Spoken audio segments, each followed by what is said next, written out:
we're back to the status quo that we've had in this country for 150 years, that you are an American if you are born on U.S. soil. So I'm really thrilled with the court's reaffirmance of that today. Well, that's Washington State's Attorney General, Nick Brown, speaking out about the legal victory, at least for now, protecting birthright citizenship in the United States. But this is just one of a flurry of executive orders on immigration coming from the White House in the first few weeks of President Trump's second term.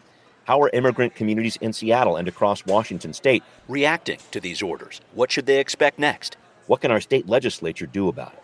We are looking at these topics and so much more this week on a Patrons First episode of Seattle News, Views, and Brews, your coffee break political podcast. I'm Brian Callanan. I'm a host on Seattle Channel. The views expressed here are mine, and I'm with a very special guest. I'd like to introduce to you the executive director of OneAmerica, Roxana Norouzi. And Roxana, it's been a few years since I've talked to you on Seattle Channel about helping immigrant families with dual language preschool, but I've always been impressed by your work, and I got to say it's great to see you again. Thanks for doing this. So great to see you too, Brian. Thank you for having us on the show. All right, looking forward to talking with you. Thanks also to City Grind Espresso, the background noise sponsor for the audio podcast. John, cheers to you on the first floor of City Hall. Thanks always to my show patrons. This show is a Patrons First special just for you. So to get access to this content before anyone else, you have to be a patron. We'd love to have you aboard. Support the show on Patreon, Seattle News, Views, and Brews. Also, when you sign up, I've got a cool sticker to send you too. How about that? Also, a big thanks to Converge Media. The video version of the podcast is on Converge Wednesday nights at 7. All right, let's start things up with right here, right now. Roxana, before we really jump in here, could you briefly explain what OneAmerica is and what your organization does? Yeah, thanks, Brian, for asking. So OneAmerica is a statewide immigrant rights organization. Our mission is focused on building power in immigrant communities. So what that means is that we organize immigrants in different parts of the state who have a direct experience on immigration and really bring folks to the table to have a say on decision-making in our state. We run campaigns on issues of immigration, of course, but also on issues of economic justice, education, and strengthening our democracy. And we build leadership in immigrants so that we continue to be a strong fabric of the community. And of course, in this moment, are also focused on all the defense work and the attacks facing our communities. Yeah, thank you. And I wanted to get into that and just ask you broadly about what you are hearing from the local immigrants that you're in contact with when it comes to the actions of the second Trump administration. There have been raids from ICE agents, Immigrations and Customs Enforcement across the country, including in our state. How are those raids? How is this just tenor that I'm hearing around immigration right now affecting the immigrant communities you work with? Yeah, Brian, I mean, it's awful, to be honest. People are frightened. There's a lot of panic. There's a lot of misinformation, as well as, what these executive orders are intended to do, which is catapult people into a state of fear, into a state of hiding. A lot of what we've been trying to do is dispel some of the misinformation and also ensure that immigrants of every status know their rights in this country, both under the Constitution as well as some of the laws we have that protect immigrants in Washington state. So folks are really scared. And so I want to say that and also balance it with there's a lot of resilience in immigrant communities. This is not the first time that our federal government has gone after immigrants, although some of the tactics seem way more cruel and directed, especially this early on. But there is a lot that has been built both among immigrant communities and within our organizations and our infrastructure. So it's terrifying, it's frightening, it's angering. I think there's a lot of anger. Yeah, rightful anger. And there's also a lot of resilience and this feeling of we're going to hold together and we're going to do everything we can to keep as many people in our community as safe as possible. Thank you. And I wanted to follow up on the specific piece about the White House's birthright citizenship order. It's getting blocked in the courts all over the place, first here in Washington, and it sounds like in a few other courts around the country as well. Let me know, what does that mean to you when you hear that news? I think the fact that our state has been on the front lines of protecting our what is enshrined into our Constitution, which is that anyone born in this country is entitled to citizenship. That is how I am a citizen. My parents are from Iran. They immigrated just a couple years before I was born. They were not U.S. citizens when I was born. And that's what makes me American. That has been a cornerstone of our country for so long. And the Trump administration, the tactic is about challenging who belongs here and challenging who gets to call themselves American. Really proud of Washington State, our Attorney General, Nick Brown, for putting in that lawsuit. There are many organizations in other states across the country. I feel confident that we'll block it. And it's unfortunate that we have to spend this much time, money, and resources to protect something that is constitutional and really just a cornerstone of the founding of this country. And I'm very interested to see how these different court cases turn out. But I think even aside from the court cases, our state has been getting ready. You talk about putting resources into the mix. I wanted to talk about this group that I know you're aware of. This is in coordination with the governor's office here, a family separation rapid response team. Can you talk about this? What is that? What is this team doing right now? This team was set up by the new governor, Governor Ferguson. It was announced as an executive order.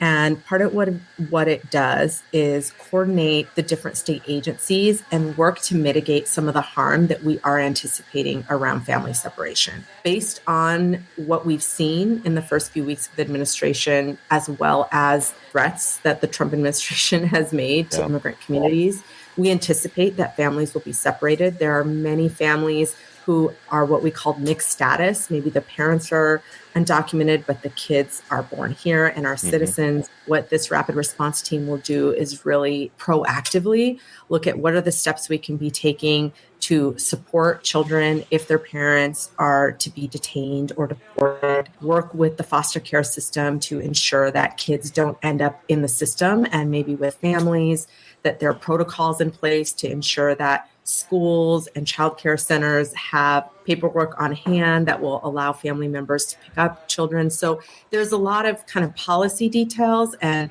during the last Trump administration, a lot of kids got lost in the shuffle. Some were never reunited with their families. And so this is one step in which, at least in Washington State, the governor's bringing together the different systems like the Department of Children, Youth, and Families, like the Office of Superintendent of Public Instruction, to really work together to figure out what can the state do to mitigate this harm. Yeah, a lot going on here. We're talking about those two agencies. We're talking about the State Patrol, the Office of Refugee and Immigrant Assistance, the Attorney General's office, and some reps from the governor's office too. I see a lot of important players there, and I'm wondering, is OneAmerica playing a role in trying to guide this work and the work of this team? We don't have an official seat on the rapid response team.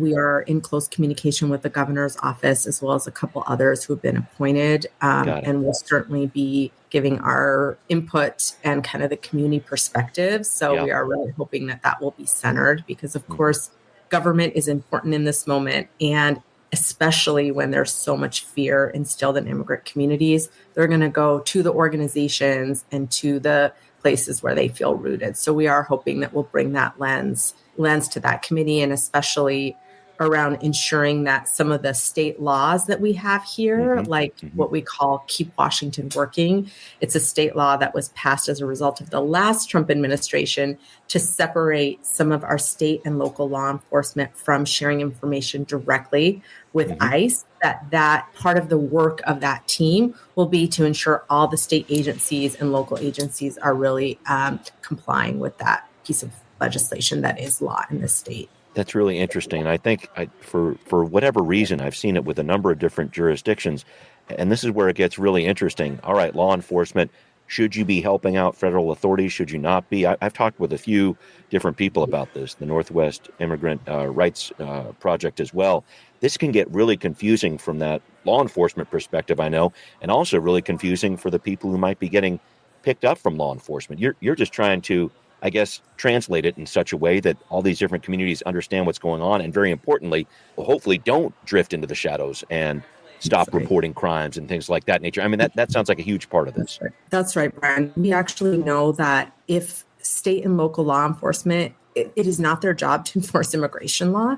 And in fact, when they're given that duty, it makes all of us less safe because, as you already said, immigrants are less likely to report crimes, to call the police when needed, and to cooperate in situations where it's needed. So we're really clear here in Washington State. I'm very proud of our state for holding that line and that we've continued to hold that line, that the state and local law enforcement's job is not to enforce immigration policy. It is also a step to protect our residents as much as possible. Thank you very much for that. All right, well, up next, the challenge of asylum seekers, another group of immigrants targeted by the new administration.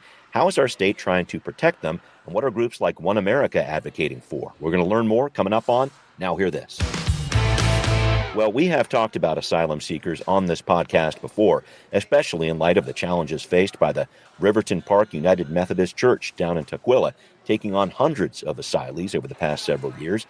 But now some even larger challenges are afoot, especially after an executive order from President Trump, signed just after he went into office, that suspends any asylum seeker trying to enter the U.S. from the southern border. The president has called their arrival an invasion to our country.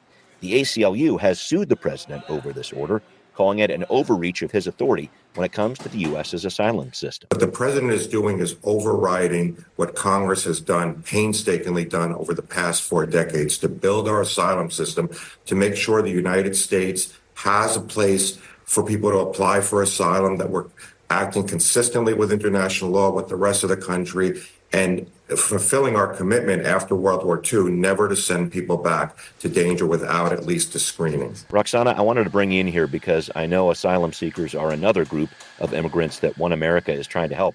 What is your message to asylum seekers right now in Washington State? What can we let people know about where this system is and what people are going through right now in our state who are trying to seek asylum? You know, similar to birthright citizenship, seeking asylum is a cornerstone of not only our nation, but also of international law. That anyone can show up to a land if they feel that their life and their livelihood is being threatened and go through a due process to claim asylum. And that is part of what the ACLU was talking about in their overreach. That is not at the president's discretion to redefine what international or our country's laws are. Now, with that said, there are certainly attempts to attack asylum seekers. We know that hundreds of folks have, if not thousands, have come to Washington State as well as other urban cities across the country to seek safety and refuge, and in particular to have support during that time that they're in their asylum seeking process. We at OneAmerica, along with many other organizations, have worked closely with asylum seekers, those at the Riverton Church, but more broadly in South King County, to move the state to make some investments in supporting and protecting and providing some livelihood for asylum seekers as they're going through that process.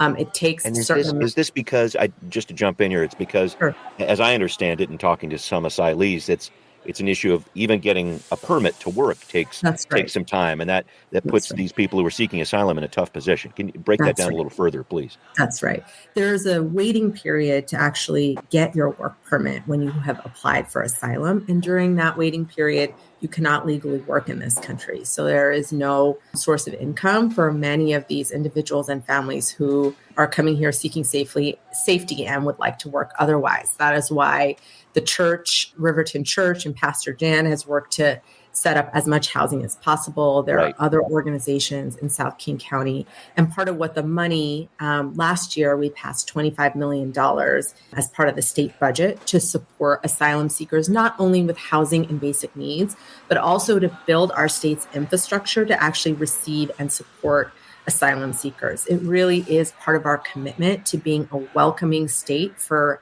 migrants and doing everything in our power, even if that means using state dollars to support the infrastructure and the basic needs of asylum seekers. This year, we've actually gone back to the legislature. We're asking to double that amount to almost $60 million as part of our state budget. Last week, we were down in Olympia. We took many asylum seekers from the Riverton Church directly to the Capitol to make this case and to really ensure that our lawmakers are hearing us, that this is an important investment and really aligns with the values of our state. It's going to be an interesting battle because I know the state legislature is up against a budget deficit of around That's $10 right. billion over the next couple of 4 years here.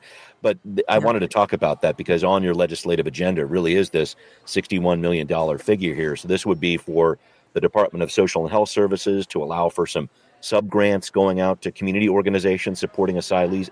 Can you give me a concrete example of what this would look like? What would this money actually pay for? Yeah, some of it will go to support housing to house asylum seekers during that temporary period, case management. So a lot of asylum seekers, immigrants, when they're just getting to this country, they need support with navigating the systems, with figuring out how to reintegrate, how to get a job. So it's things like housing, basic needs, case management. Really, the idea is that it would serve the whole state, not just in South King County. And I just wanted to look at this bigger issue with Roxana, because I've heard so many people tell me our asylum system is broken. This is people of all different political stripes. Would you agree with that assessment?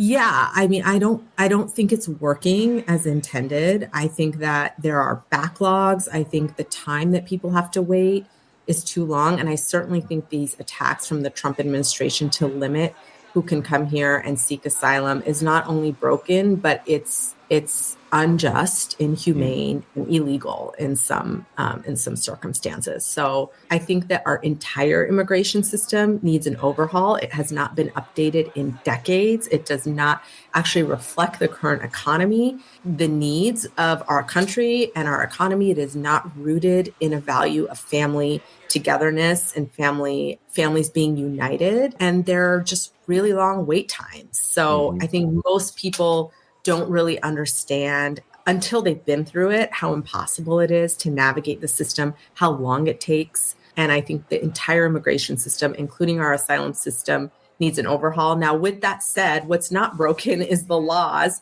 that allow people to come here and have due process. And that is what I think we really need to retain and make sure as advocates, as immigration attorneys, as legal organizations, that we fight hard to make sure that that is sustained. Got it. And I did want to morph into, if I could, some of the other legislative priorities that OneAmerica is working on this session down in Olympia, because there's quite a bit. Not only are we talking about getting some dollars set aside for asylees, there's also a wage replacement program for undocumented workers. This is Senate Bill 5626 from Senator Saldana, the Democrat from the 37th District in South Seattle. Can you talk about this bill? What's this all about? Yeah, Brian. So this bill actually was born out of a lot of immigrants, in particular undocumented immigrants, were essential workers. We relied on them to put groceries in our grocery stores, to care for our sick family members in hospitals, to care for our children while some of us went to work. And yet a lot of those folks were not eligible for unemployment or any state or federal benefits when they lost their jobs due to no fault of their own. And so what this legislation does is it actually includes folks who are undocumented, whose employers have paid into the system on their behalf because they are employees, to be eligible for unemployment insurance. And this is the 5th year we've ran the bill. We really believe that and are going to fight tooth and nail to make sure that, especially in this climate where we know immigrants will be under attack and federal funds will be even more limited for people without status, that our state takes this important step and includes these folks who we have relied on and considered essential for a long time to reap the benefits of a system that they and their employers have paid into. And where's the pushback coming from? Are we closer in this 5th year than you were in the first? Can you tell me about what's happening behind closed doors there? What's going on? Yeah. I think we're absolutely closer. I think part of what we've done over the last 5 years is had a really close working relationship with the governor's office. So previously Governor Inslee, we're translating that now to Governor Ferguson, as well as the Department of Unemployment Insurance, to really ensure that the fiscal note, so the cost of this program, is reflective of what it will actually cost. I think in the past, it was being thought of as an additional cost, but we've really been able to work with those agencies to see it as a set aside. So we've been able to make it a little more affordable for the state. And the other thing is we've done a lot of work to make sure that immigrants who would apply for that unemployment insurance would not be at risk of their data being shared with the federal government. So there will be a third-party administrator that will administer the funds, which is a form of protection for those folks. So we've done a lot of work both on the privacy, safety side, as well as on the cost side of things. And we're really hopeful that in its 5th year, it will get across this finish line. Got it. I'm looking at a number of different things that OneAmerica is trying to do, including expanding the Washington Voting Rights Act. Can you touch on that piece, please? Because I know that's another constant process for advocate groups like yours. What's going on that front?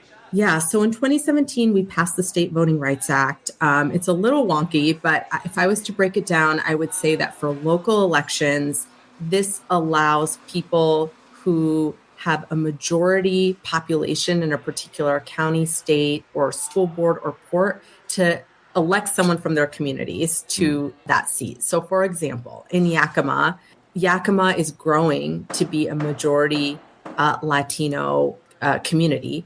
Yep. And yet, because of the way in the past, some of the election systems were drawn where they were at-large seats, so everyone in the district would vote, it was almost impossible to get Latina elected. So some of this bill in the past looked at racially polarized voting, and so we got that over the finish line. What this bill does now is really try and make some technical fixes to the bill so that the onus and responsibility is not as much on the community to either bring a lawsuit or a complaint, but actually gives the Attorney General and other agencies in the state some availability and jurisdiction to let counties, school boards, ports, cities know if they are out of compliance. So they have the opportunity to make that fix and then for them to actually enforce the law versus waiting till a group of citizens bring a complaint forward. Wow, that is a really so it's a mechanism. That's a lot. Yeah, and I'll just say, Brian, in addition to immigration, the other thing that's deeply under attack right now by the Trump administration is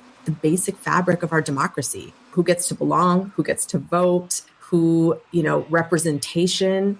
And so some of these pieces and what we can do in the state to really model what it looks like to build a multiracial democracy, which for many of us is what we hope this country will become. These pieces of legislation are really important. And again, really proud of the work we've done and of Washington State for helping and really having a vision that's different, maybe from other places in the country and kind of bending that arc towards justice. All right. Well, coming up, we're going to talk a little bit more about some of the challenging news for immigrant populations and immigrant advocates. But what about the future? What does that future hold? Is there some hope that we can talk about there? We're going to take a look at that coming up on What's Next. Roxana, thanks again for making this work with me. And I don't want to sugarcoat what is a very difficult situation, I know, for your group and for immigrant communities around our state and around the country. But are you seeing some reasons for hope? It just seems like a very overwhelming amount of executive orders coming from the White House right now, and that's difficult to deal with. Brian, you're absolutely right that it's hard to have hope right now. There is a lot of direct attacks that seem like we've never seen this level of cruelty, as I said, but I do have hope. And here's why. One, I think immigrant communities are resourceful, resilient, and strong. And we have built incredible, beautiful movements because of the people, even in the face of fear, even in the face of attacks that have stood up and said, I'm going to fight. I'm going to fight for my community. I'm going to fight for my rights. I'm going to fight for the rights of my neighbor. And I really believe that's why organizations like OneAmerica exists, is to build that vibrant movement. And I think in my heart of hearts, even though it's a little hard to believe this right now, I do believe there is more of us that believe in that multiracial democracy. We just got to invite more people in and give, a good proposition. So that gives me hope. And then I'll say the second thing, it's like all the leaders, the immigrants, the people who, even with so much fear, stand up. And the other thing that gives me hope is in Washington State, I think we are paving a different path forward. We were one of the only states that actually moved closer to a set of values that was about democracy, was about fair tax system in our state, and really elected leaders to office that reflect values that protect immigrants, protect equity. And so I believe in our state, we have the opportunity to be the best state in the entire country for immigrants. And just like the right has used red states as their blueprint for testing out conservative policies and then scaling that nationally, I think we can do that here in Washington state. I think we can be bold. We can use Washington as a testing ground to be progressive, to be inclusive, to center things like equity, human rights, protections, all people of the state thriving, regardless of status, color, race, or sexual orientation, disability status, and to then really utilize that as hopefully one day when we get on the offense as a model for what we can take to scale. I have heard this question from so many different people, Roxana, because they're seeing the plight of different immigrant communities, and they are not a member of that community themselves, and they wonder what can I do to help? They feel powerless in a situation like that. How do you talk to people about that? Yeah, I've heard that a lot as well, and I just want to say it's this current situation of chaos is meant to make people feel kind of paralyzed in terms of what to do.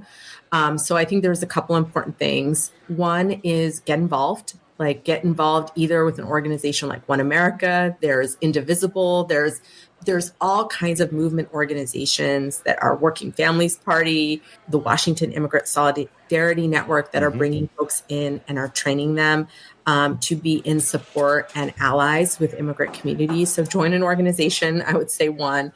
I think two, getting trained on rights, know your rights trainings.